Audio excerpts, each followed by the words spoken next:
Hey folks, it's been a while since I've put out a video, and I thought today I would show you, I'm going to make a 1-inch Ranger belt buckle. It's a smaller buckle than what I normally do, and I'm going to just show how I cut the buckle blank out, how I file that to perfection, and then I put a brass rope around the edge of it. I've shown on my channel how to put some ropes on buckles, but not one quite this small, and I wanted to show that, and then I'll end the video there. I have plenty of other videos on my channel showing how to put overlays on and the hanger and all those things, but anyway, I'm gonna show you here cutting it out, following it down, and then fitting the rope and finishing the rope out to make it look nice. So stay tuned. Okay, we got our steel here, 4130 steel, and it's clean. It has no shell on it. I coated it with Dicam blue, and I've got my little pattern here for the 1-inch Ranger that I'm making. You see a cross brace here that will stay in until I get it domed to keep it from deforming, and then I'll cut that bar out. So we're going to put it right on this Dicam like that, and we're going to trace around it. Then we're going to take this out to the bandsaw and we're going to cut that out.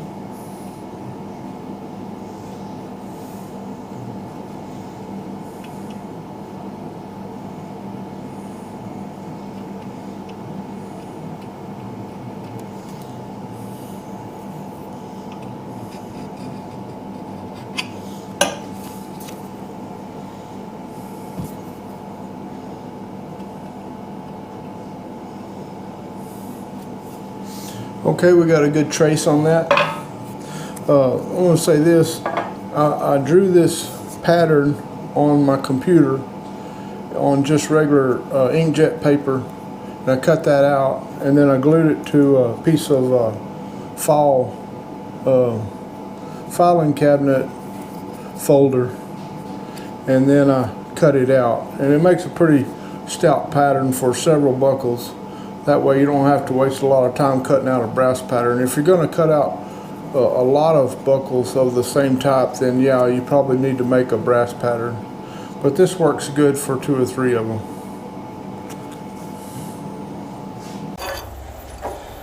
I cut that piece that we marked out of that big sheet, and I'm going to start cutting this out. My old bandsaw, I've got a 1/2-inch blade on it right now. I usually use a 1/4. But I broke my last 1/4, and so I'm going to try to get it done with this. This old bandsaw's about wore out, but it's still working, so we'll see how good we can get it.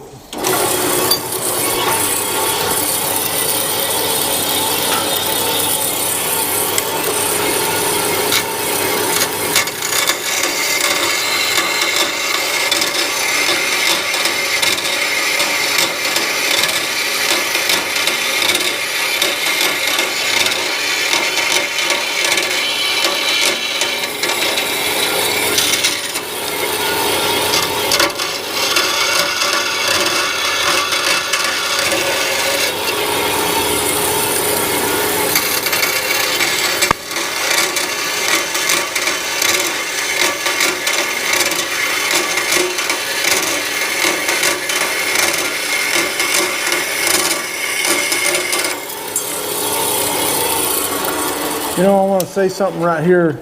A lot of the people that I get feedback from are people that are just getting started in this business, and or hobby, whichever you want it to be called. And they don't have a lot of the nice equipment that the pros got.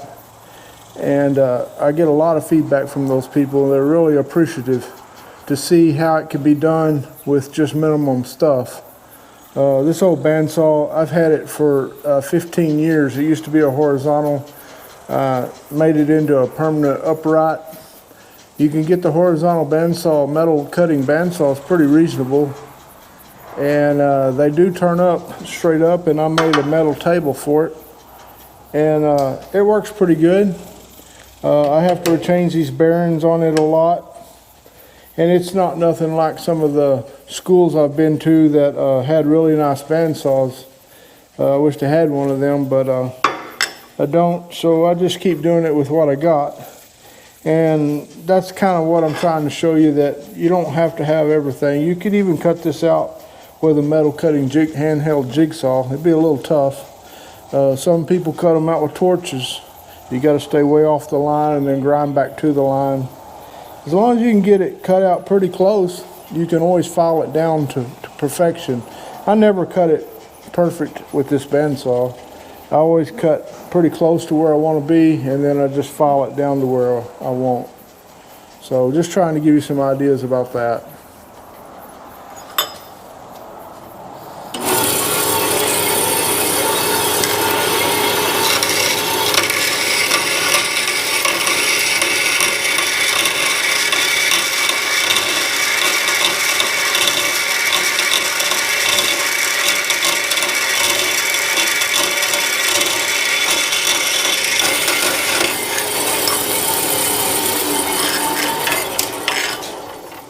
Another thing I want to say here is the way I was taught in the school to cut this inner piece out is they of course they have a 1/4-inch blade or 1/8-inch blade. They cut the blade, they drill a hole, cut the blade, stick the blade through there, and then weld the bandsaw blade back together with a bandsaw spot welder. And it spots it right back together. Then they cut the inside out.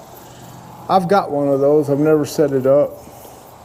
What I usually end up doing is I'll either drill a hole and cut this out with my jeweler's saw, or I'll cut straight down through here and then cut it all out, and then I come back and spot weld that bar back to the side. That's two things you can do. Now, there's another way you can do this too. You can not leave the bar in there. You can just cut this out. And then when you go to dome it, put a piece that's just like that bar in there.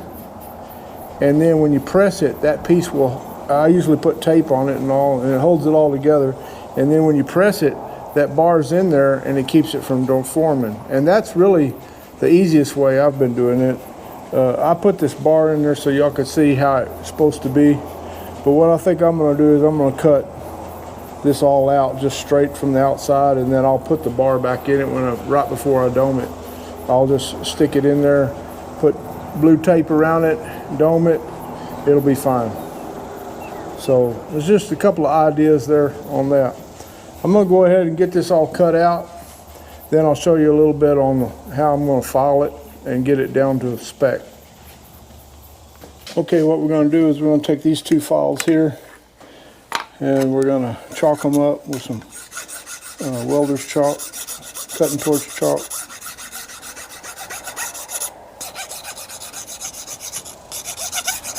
This will keep the filings out of the teeth, pretty much.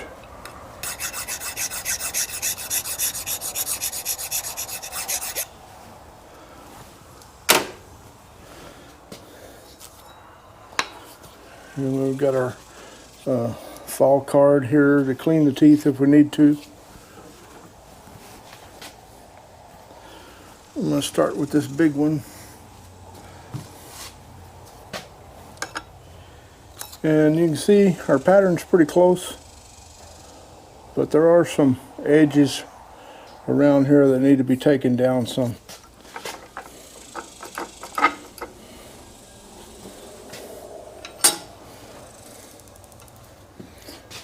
You file in one direction.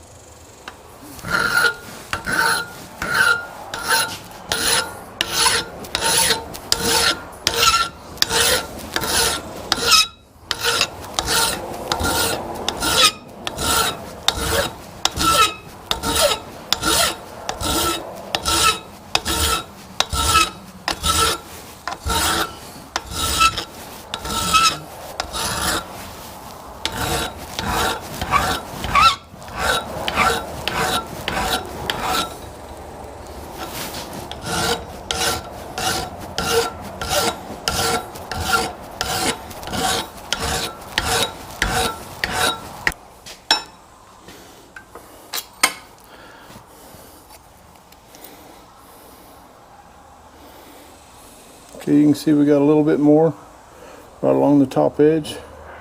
And this is what we'll continue to do. We'll get this sawtooth stuff out of here. We'll get this all shaped up with these files. And then I'll take a little sanding disc on my orbital and I'll go over this, make it real nice and smooth, and take off these burr edges. And then we'll have a good buckle blank. Like you see here, I told you earlier, I went ahead and cut the crossbar out, and before I dome it, I'll put a piece in there to hold those ends together before I dome it. I'll try to show that to you. Okay, we're going to start putting this rope on. I use 12 gauge square brass wire, and I twist it, anneal it after that with my torch. It's real important to anneal it so you can bend this easily. You can see the blank here. I've cleaned it all up. I've got it refined to the right shape I wanted it. And with this brass wire annealed, it's not too bad about bending it to shape. Now I'm going to fit this with the buckle upside down. That means the face side of the buckle, the front side of the buckle, down on the tile brick. And we're going to hold it and apply the rope in that position with the face down. So I start bending it around the buckle, and you don't have to get it all the way around at this point. You want to get the first leg of it up tight, and that way you can get that anchored first. I'm going to flux this blank up with high temp handy flux. It's for 800 degrees and up, I believe, and it's a paste. And I'm going to flux up all the edges, a little bit around it, even on top and bottom some. And then I'll be flexing up the brass wire also. And this is real important. You wouldn't get it to stick otherwise. And we're going to be putting this rope on this time with extra easy high temp silver solder. Sometimes I use easy. In this case though, I'm using extra easy. I've got this long jaw clamp, and what I'm going to do with that is I'm going to hold the buckle blank in place on the tile so it don't move around when I'm trying to fit this brass rope around it. So I'm clamping it down here and going to get it tight. And then I'm going to take some other C-clamps here in a minute and some big cotter pins that I'll split in half. You'll see one of them here in a minute. And I'm going to use them to kind of hold the rope in place as I get the first leg of it soldered, heated and soldered down. Here's one of those clips right here. It's just a big cotter pin split in half, so where you got a little turned up edge on the end. And you can put it right up there against that rope and clamp it with a clamp, and it'll hold it, do a real good job holding it in place.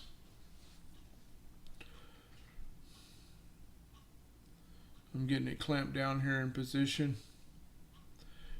and I'm using a turbo torch is what I normally use for this with a big tip. It takes a lot of heat because your clamps are heat sinks, and the towel's taking some of the heat away too. The towel usually heats up though, and it helps hold some of the heat also. And sometimes I heat the towel first before I start putting it on the buckle. Anyway, you start heating this until your flux gets clear, and then you start adding your solder. And you want to fill this gap between that rope and the edge of the buckle completely. If you have any spots where there's no solder, you'll have to go back and redo them, because you've got to have this holding during the doming process, and it don't look good if you've got gaps between the rope and the buckle. Okay, we've got the first leg of it done, and we're going to cool it off here.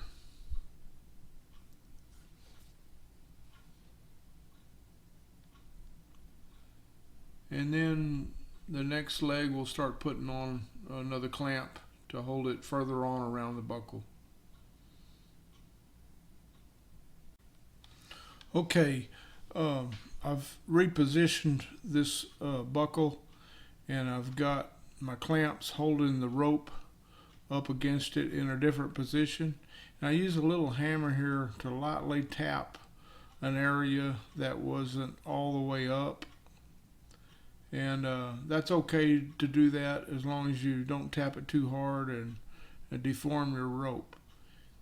Anyway, I've got it held on around the side of the buckle, and I continue to solder and fill this gap up.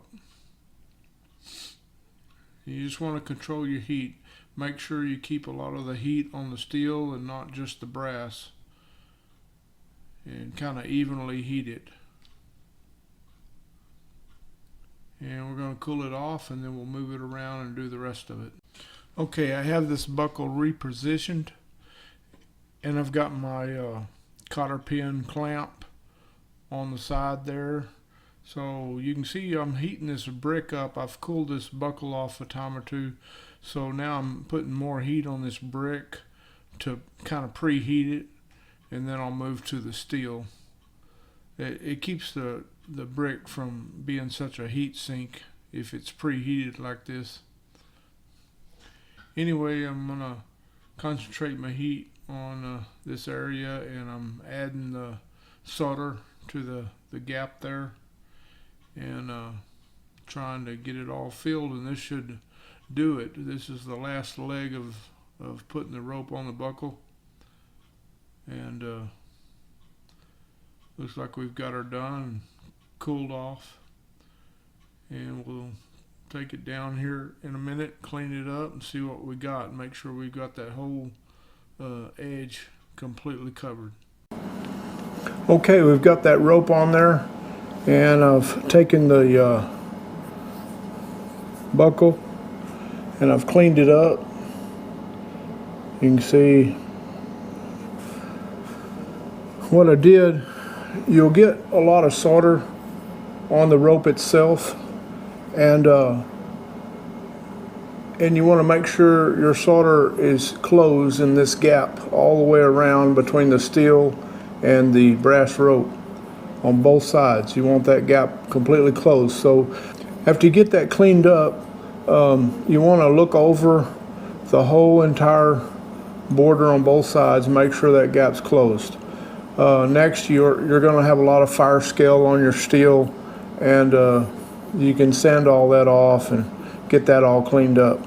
You're going to have some solder in the rope here, and what I do with that is I use one of these blue silicone polishing wheels in my orbital, and I go down through this gap all the way around on both sides. That cleans the gap up of any lumpy solder or anything like that, imperfections. Then I take a file, a disc file like this, and I sand this down with a fine edge, and I go between the turns of the rope all the way around on both sides, and that cleans the solder out of the rope and leaves you with just a nice finish on the brass. So what I'm going to do next, and I'm not going to do any more on the video on this. I was going to dome it and show you how I'm doing that, but I've already showed a video on doming. But what I will do, since I cut the bar out of here, which I explained when I was cutting the blank out, I'm going to cut a new piece to go in here that fits real tight, and then I will take some blue tape like this, and I'll cover this thing up, and that will also hold that bar in there. And then I'll put this down in my pop cap and take my press and dome it, and then I'll take the bar out, and it won't deform that way with a bar in there. If you don't have a bar in there, yes, it will do all kinds of weird things and you won't like it. After that, I'll progress and go on from there. One thing I would say, before I go doming this, I will put the overlays on this. I like to put the overlays on before you dome because it's easier. You can put them on after you dome, but if you do, it's a lot harder to form the overlay to the curved surfaces. So most people put the overlays on flat. But now if you do put the overlays on flat, you need to use high heat solder, the same type solder we used, which was extra easy on this rope here. Some people use one step up to easy solder, but anyway, you'll need a high heat solder so when you dome it, it won't pop your overlays loose. If you decide to put your overlays on after you dome it, you can use a 400-degree solder, but you'll have to really get them bent to the curve of the buckle and hold them tight to be able to solder it down. So you can do it either way. Hey, thanks for tuning in. I'm glad to make this video again. I hope to make more in the future. Been pretty busy, and I appreciate all the people that are subscribing and liking my channel and all the comments. Please comment, like, subscribe to the channel, check out all my videos. I think I have around 100 or so, and I'll try to make more. See y'all later.